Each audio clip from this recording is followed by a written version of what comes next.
Salut les amis, c'est Jojol. Aujourd'hui, on va parler de... Boom! Pinpin, la première console de salon d'Apple qui est sortie en 1996. Alors j'en suis convaincu que la majorité des gens qui vont regarder cette vidéo sont en train de se dire mais what the fuck, Apple s'est lancé dans le domaine des jeux vidéo? Et bah la réponse est oui. Apple a créé Pinpin et ils ont fait un partenariat avec Bandai qui a géré tout ce qui est distribution et également la fabrication. C'est jamais sorti en Europe que aux États-Unis et au Japon et je me suis dit que ça pouvait être super sympa de vous déballer tout ça et de vous le présenter. Alors au niveau du packaging, rien à voir avec ce qu'on a l'habitude d'avoir aujourd'hui. On voit bien qu'il a écrit Advanced Technology by Apple Computer. Donc voilà, c'est vraiment un produit chez Apple. Ensuite, sur les côtés, on a quoi de beau? Le nom du produit, ouais, en haut également, à droite aussi. Et à l'arrière, ça va être un petit peu difficile de vous traduire tout ça puisque c'est écrit en japonais. Oui, cette console, c'est la version japonaise. Ce que je peux vous dire, c'est que c'est assez fatas, ça a son petit poids. Alors on va ouvrir ça. Déjà, ce qui est cool, c'est que la boîte est en super bon état. Ah ouais, carrément, il y a tout ce qui est sachet d'emballage et le polystyrène aussi. Alors, on a la notice avec un CD, parce que ce qu'il faut savoir, c'est que cette console fait partie des premières consoles de salon avec lecteur CD. Avant, c'était, vous le savez, les cartouches. Tout est écrit en japonais. On va pas l'ouvrir, parce qu'en fait, ce qu'il faut savoir, c'est que c'est un produit de collection. Donc, du coup, quand c'est scellé, vaut mieux éviter de l'ouvrir, parce que sinon, ça perd de la valeur.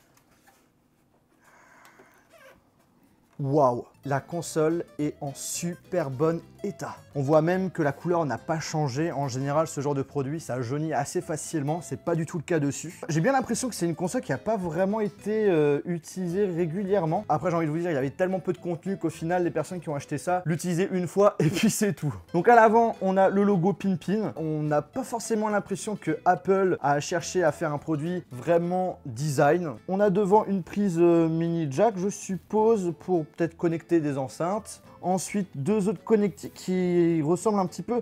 On a l'impression que c'est un mélange de HDMI et de prise USB. Et c'est là où on va tout simplement fixer les manettes. Et à l'arrière, on a vraiment l'impression que c'est une sorte de mini tour d'ordinateur en fait. Donc on a la partie alimentation. Ensuite, on a une ancienne connectique VGA pour pouvoir connecter un écran externe de PC. Puis après, d'autres connectiques, notamment pour la télévision. Après, nous avons le câble qui permet d'alimenter la console. Et du coup, on a une prise japonaise qui ressemble également à une prise américaine. Ensuite, dans la boîte, on a encore quelque chose. Ça, c'est quoi ça? Tout est écrit en japonais. J'ai l'impression également c'est une sorte de notice. Bon, on met ça de côté. Ah, Pinpin Network CD.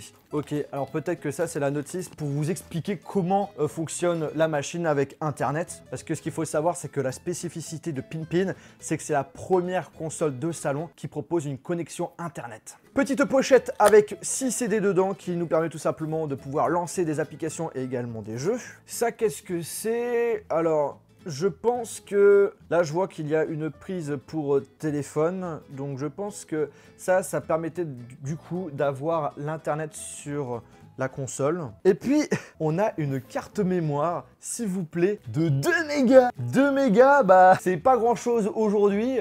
Même une musique, ça fait plus que 2 mégas. Une photo de bonne qualité fait largement plus que 2 mégas. Quand tu sais qu'un smartphone, la majorité du temps, fait en moyenne 32 gigas, soit, en gros, pour faire simple, 32 000 mégas, ça fait un peu bizarre, on va pas se le cacher. Là, on a un câble, une sorte de câble Ethernet. Et ensuite, tout ce qui est câble qui se connecte à la télévision. Et ensuite, pour finir, le plus important, la manette de jeu, qui est assez futuriste. On a l'impression que c'est un vaisseau spatial le truc. On a de la couleur, donc ça c'est sympa. Ça me fait penser un petit peu à la manette de Nintendo 64. Alors de mon côté, j'ai jamais testé la console, mais je pense qu'au milieu, on a une sorte de roulette qui fait office de souris. Alors vous vous en doutez, je suis pas dans mon studio habituel, je suis chez...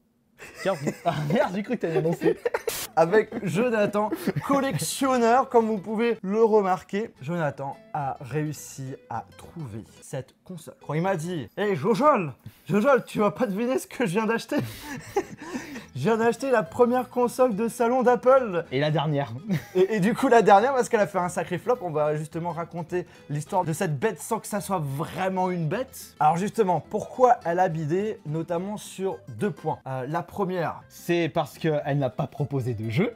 Voilà. La deuxième, Trop cher. par rapport à la concurrence. Tout à fait. Voilà, parce qu'en fait, ce qu'il faut savoir, c'est qu'ils ont décidé, Apple, de lancer cette console au même moment que la PlayStation 1, que la Nintendo 64 qui était 2 à 3 fois moins chère et avec plus de contenu. Alors, pour vous donner un ordre d'idée, la pipine était vendue à 600 $ aux États-Unis. Je connais pas le prix de vente au Japon, mais à titre de comparaison pour les consoles qui sont sorties aux États-Unis lors de ces mêmes années, la N64 coûtait 200 $ et la PS1 300 $. Voilà. On est 2-3 fois plus cher. C'est assez abusé. Et en fait, pourquoi Apple a décidé de commercialiser beaucoup plus cher sa console? Tout simplement parce qu'on avait la possibilité d'accéder à Internet directement dessus et qu'on avait la possibilité également d'utiliser des logiciels qu'on retrouvait sur des ordinateurs. Il faut pas croire, mais ouais, tout ce qu'il y a dans cette console, ce qui fait son poids, il y a beaucoup plus de choses que par rapport à la PS1 et la N64, d'où son prix. C'est ça. Mais ça n'a pas suffi pour proposer des jeux de qualité à travers le monde. Et justement, parmi les jeux, il y en a eu combien qui ont été commercialisés dessus? Alors aux États-Unis, d'après ce que j'ai pu trouver sur internet, il n'y aura eu que 18 jeux et applications sortis aux États-Unis. Ah, c'est rien! Je crois qu'il y en a moins que la Virtual Boy. On avait, certes, on a eu le droit à un Dragon Ball au Japon, mais ce n'était pas vraiment un jeu exclu. C'était limite une application Photoshop avant l'heure. En fait, dans cette console, j'ai plus l'impression que c'est plus de l'éducatif, apprendre des choses, utiliser des logiciels, plus que du divertissement. Ça fait un flop, mais c'est vrai que ça fait cher. Acheter ça 600 € et qu'il n'y a même pas plus que 20 jeux, Et en c'est plus, un petit peu abusé. des jeux de qualité, je pense pas qu'il y en avait. On a quand même eu le droit, avec la pipine, à un Power Rangers, un Gundam, mais ça n'a pas suffi pour booster les ventes. Il y a eu environ 50 000 unités vendues de cette console dans le monde. Exactement. C'est l'une des consoles qui s'est le moins vendue de l'histoire des jeux vidéo. Exactement 42 000. Donc c'est un flop monumental. Déjà, par exemple, la console avec casque de réalité virtuelle. Avant l'heure, Ouais, la Virtual Boy. de chez Nintendo. Ouais, combien il y avait d'exemplaires? Presque 1 million de ventes. Ouais, et ça, 1 million, c'est également un gros flop. Alors là, 42 000, c'est vraiment very bad. Et c'est pour ça que Apple et notamment Bandai ont décidé de ne pas commercialiser une Pimpin 2, tellement c'était un échec commercial.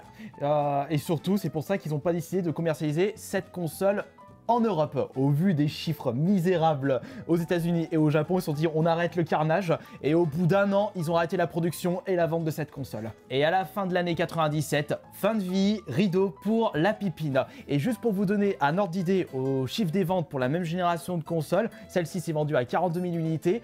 Même la Saturn de chez Sega, où plusieurs personnes avaient dit que c'était vraiment un flop du marché, elle s'est tout de même vendue à presque 8 millions d'unités. Et la PS1, 100 millions d'unités. Ah, c'était vraiment le carton plat pour la PS1, la pipine. Oh, mais qu'est-ce que c'est que ça? Je pense qu'il y a des personnes qui sont peut-être intéressées pour éventuellement acheter ça en tant que collectionneur. Est-ce que ça se trouve facilement? Quel est le prix aujourd'hui de cette console? Alors, de mon côté, je l'ai payé 350, 400 €, je sais plus du chiffre exact. Ce qui est très correct en fait, vu le nombre qui sont sortis. Ouais. Oui, on va dire que c'est extrêmement compliqué de la trouver, sachant que c'est une console qui n'est pas sortie chez nous, donc on est obligé de passer par de l'import. Et en plus, les jeux limite sont plus rares que la console, tellement ça s'est très très mal vendu. Ouais. Et de mon côté, je voulais quand même m'acheter un nouveau jeu pour la pipine, et malheureusement j'en ai pas trouvé, tellement Ah ouais, tellement c'est chaud. compliqué. Donc là, les seuls trucs qu'on a comme CD, c'est ça. C'est ce qui a été fourni avec la console dès Ok. l'achat. Est-ce que ça marche? Je l'ai testé, elle fonctionne bien, mais cependant, il faut bien passer par un adaptateur secteur, parce que les anciennes consoles japonaises n'ont pas le même voltage que nos consoles européennes. Ok. Bien entendu, ça s'est arrangé, on a le même voltage pour les consoles d'aujourd'hui. Ouais. Mais si par exemple, vous avez le malheur de brancher directement cette console sur une prise de chez nous, vous la flinguez. C'est pour cela qu'on va utiliser cet adaptateur qui va passer un voltage de 220-240 à 100-120 pour éviter que la console se fasse griller. Bon, je te propose qu'on teste. Pas de soucis, Allez. tu vas rigoler. Bon, on vient de tout brancher. Ça marche et ça fait pas mal de bruit déjà. Bon, maintenant on va voir si ça lit bien les CD. Alors, Faudra peut-être mieux. ouais, sinon ça serait un petit peu ballot. Ouais, tu sais quoi, celui-ci là, At Marktown. Ça te fait penser à quoi, le titre? C'est un jeu où tu crées ta propre ville, je suppose, un truc comme ça. Voilà, moi ça m'a fait penser à SimCity quand je l'avais vu pour la première fois. Ouh, ouais, c'est vraiment un vrai lecteur CD quoi. Donc du coup, on a le logo Pimpin au démarrage. Ah, regarde, il y a une souris. Il y a une souris qui est apparue et on peut la contrôler. Et en fait, c'est la souris de Mac en fait. C'est trop rigolo. Par contre, c'est trop moche. Ça prend pas tout l'écran. Mais c'est quoi ce truc? Alors là, en gros, il te demandait tes identifiants. Je pense aussi parce qu'on voit le petit logo téléphone. Ouais, en plus les boutons c'est pas bien indiqué, t'as que des chiffres mais tu sais pas si ça veut dire OK ou annuler. Il y a même pas de bouton start là, tu vois, il y a des boutons en dessous de la manette. Le Trop seul bizarre. truc qu'on a découvert, c'est la molette au milieu. La molette, il y a pas de souci. Alors OK, alors je pense qu'en appuyant sur, est-ce que sur le vert, non ça marche pas. Non, ça marche pas. Ça marche pas. Ah ok, d'accord. Ok, c'est bon, j'ai réussi à trouver le bouton validé. Le bouton validé, c'est celui-ci. D'accord. Ah attends, je viens de repenser. Clic droit, clic gauche pour les boutons de derrière. Oh, Oui. bien joué. Je viens de me remémorer à l'instant. Ok. Il est super ce jeu. C'est un jeu, faut deviner le numéro de téléphone à mettre. Ah non, ça c'est pour l'Hélène. T'avais lancé le jeu ou pas, tu vois? J'ai changé de jeu. C'est vrai? Oui, parce que j'ai pas trouvé. Oh. Oh. Oh. Oh. Ah, on a un autre écran maintenant. T'as trouvé le code si ça se trouve. Attends. On va pouvoir s'échapper de la prison.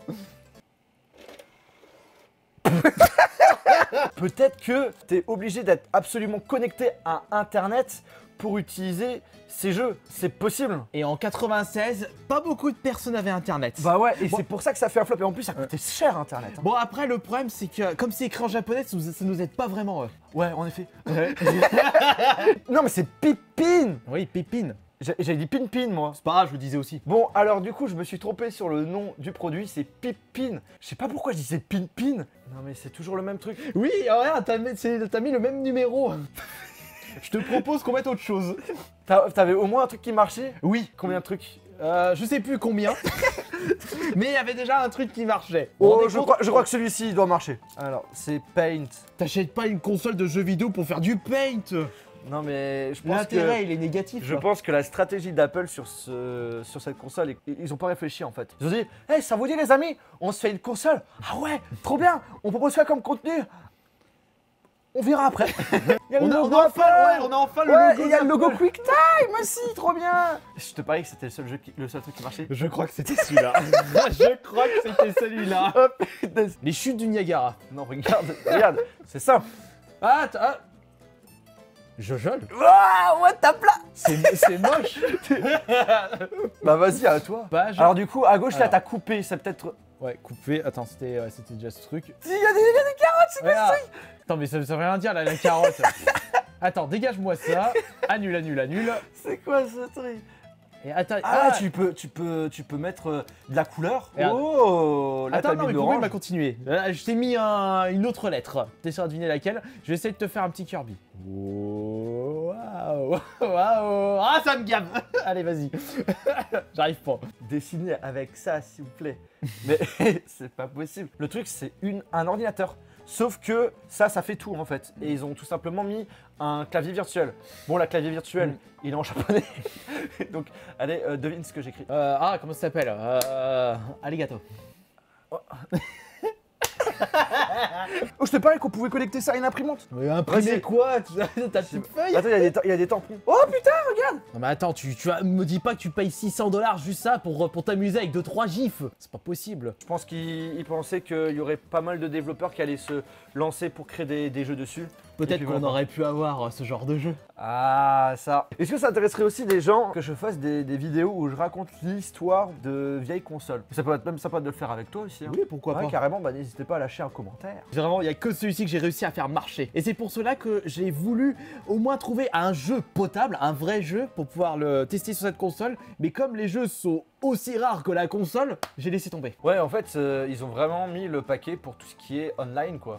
Mais c'était trop en avance sur son Ouais, temps. ouais, c'était ça. trop dans le futur. Bref, les amis, je suis quand même content de vous avoir présenté cette console. Très ravi d'avoir fait aussi cette vidéo avec Jonathan. La Merci. console en super bon état, elle marche. Certes, on n'a pas pu lancer de vrais jeux dessus, mais bon, voilà, on peut pas tout avoir. Bref, les amis, j'espère vraiment que ça vous a plu. Si c'est le cas, ben, je vous invite à lâcher un gros pouce bleu. Si vous êtes intéressé par tout ce qui est jeux, collection, rétro, etc., ben, je vous invite à aller jeter un coup d'œil sur la chaîne YouTube de Jonathan, de Kirby. Le lien est dans la description. Et sur ce, on se retrouve dans une prochaine vidéo.